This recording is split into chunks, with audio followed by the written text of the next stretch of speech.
Hey, welcome back to Mr. Service's Book Club. Today we're going to be on the Chaise Lounge with a therapist, but our therapist in this case is Fyodor Dostoevsky for Crime and Punishment. We also have a nonfiction book, Mind Matters, a memoir, Midnight Jesus, a podcast that goes with both called Therapy for Black Girls, and then another memoir and two pieces of fiction, A Tale for the Time Being, the memoir Buck, and I'm Not Your Perfect Mexican Daughter.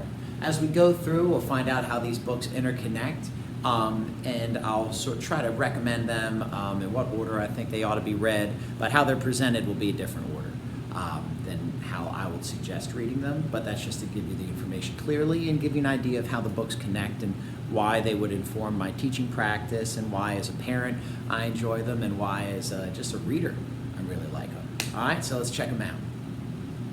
Look at all these pictures, so great.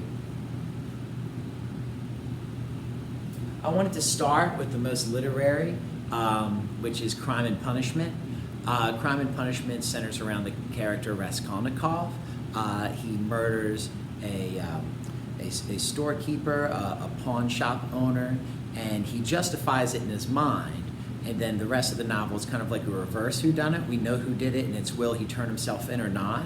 And he encounters all these different characters in St. Petersburg in Russia. Of course, I suggest reading Dostoevsky's version, but there is a nice graphic novel version too. And I want to just give you a chance to look at these interrelated pictures. All right? These are all from Raskolnikov, pictured here. Here you see Raskolnikov sort of having this very animated conversation with himself. Here he falls asleep near a park bench, and he has this dream, this religious dream, and there's violence against humans and animals in it, and he sort of descends into madness in the book, because when Dostoevsky would say when you murder someone, you essentially murder yourself. And then of course you have to, vis-a-vis Dostoevsky's way of looking at the world, suffer, and then through that Christ-like suffering you can redeem yourself. But we never quite get closure in any of Dostoevsky's books whether or not the character is fully redeemed or not. That's why they're so interesting.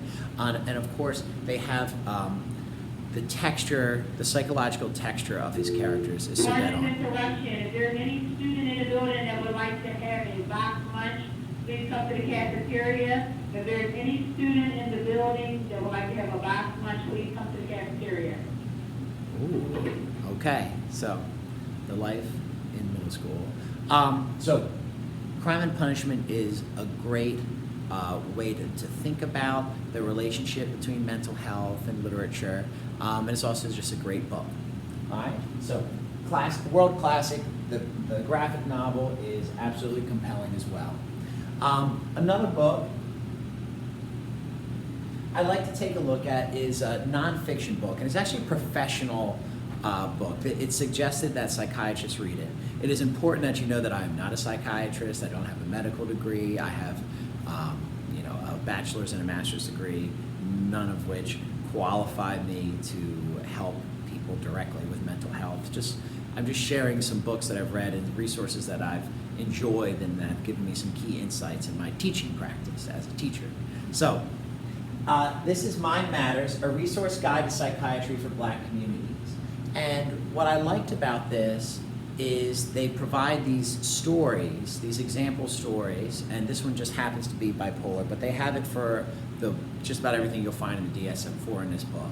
And they give you like a little story of how sometimes mental health problems can crop up and manifest themselves differently depending on what cultural group an individual belongs to. So this is Psychiatry, a guide for psychiatry for Black communities. And this is a story about a bipolar episode. And the character's name is Trinity, and she's having some trouble at work. So let's read through this real quick, and I'll give you just a small taste of this book. She returned to work elated and bragging about how she was able to complete a business-related 3-week online training course over an extended 3-day weekend holiday. Right, here's the manic part. The supervisor said, "There's no way you could have completed that class in 3 days. You must have gamed the system." Trinity immediately became irate at the accusation and screamed in a staff meeting, "What, you think I had to cheat to get this done because a black woman can't be successful? I've been busting my expletive all weekend, been up 24 hours straight for 4 days without a drop of sleep to make sure this project was ready for you ungrateful idiots, and this is all the thanks I get?" She continued as she became angrier.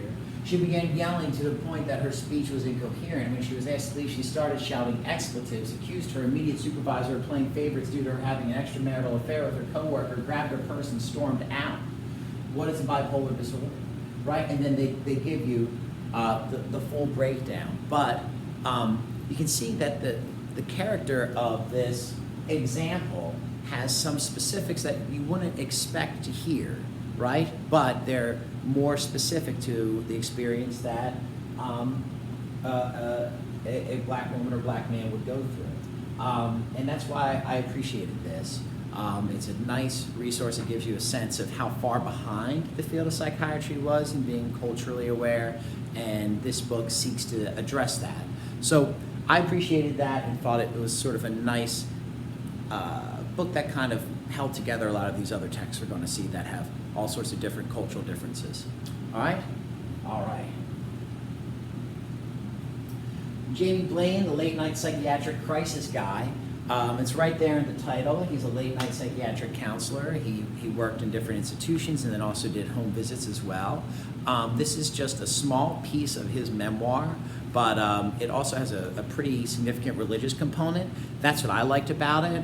Though not personally very religious, I find that religions tend to give individuals strength, whatever it might be. So whether you're in a Buddhist temple, a mosque or synagogue or church, usually that community will play an important role in your life if that's something you believe in. So I thought this book was interesting for that fact, for that reality. So let's take a little piece of this and look at it together. There we are. Any honest preacher or half-baked psychologist will tell you there's a balance between healthy skepticism and being a crank. Change is more action than emotion. For instance, if you quit drinking or taking drugs and maintain sobriety for a reasonable length of time, that could be marked as change, but feeling changed isn't change. Many of the testimonies on the signs are too subjective, the language too vague. There's nothing to measure but intent. There's a healing televangelist I watch sometimes. In every program, someone comes to the stage and the announcer states something like, "This woman has been addicted to crack cocaine for 5 years, but says tonight she felt something break loose inside. She says she feels totally delivered from the chains of cocaine," and the woman will stand there crying, and I'm sure at some level that what she feels is real. But feeling delivered and living sober are two different things. I spent too many nights at the rehab and psych ward to think about it in any other way. I've seen too many people wanting results without the struggle and the work. In most cases, God changes us through the struggle and the work. So there's little pearls of wisdom like that. And that was also suggested by a guidance counselor at the school, or who used to work here and now is involved in their own practice. So great advice, a great read, Midnight Jesus, for the psychiatric and religiously inclined. This is an awesome resource. If you don't have a ton of time to read, but you're very interested in this topic, Therapy for Black Girls is one of my absolute favorite podcasts. It is, there's a disclaimer at the beginning, right? They can't stand in, she doesn't stand in for a licensed psychotherapist, but she 100% provides conversations that illuminate so many different parts of the mental health field. So I just want to give you a taste of some of the episodes. I love this show. It is so useful, and it helps me as a parent with my own children.